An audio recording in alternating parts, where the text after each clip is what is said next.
كلنا آمن بالله وملائكته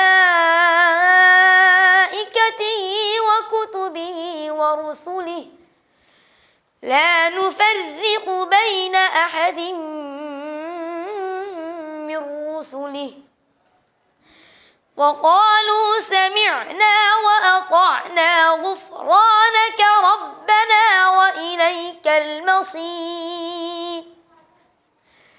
لا يكلف الله نفسا إلا وسعها لها ما كسبت وعليها ما اكتسبت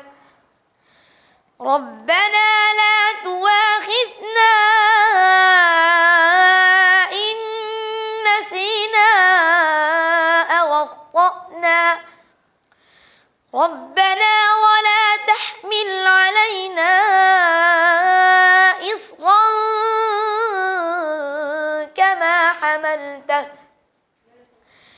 إصرا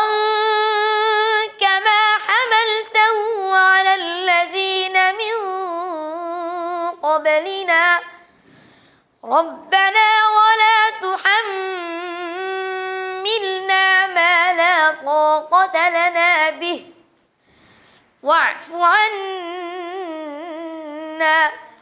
واغفر لنا وارحمنا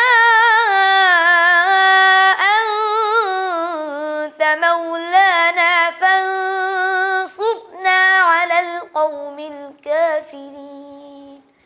صدق الله العظيم.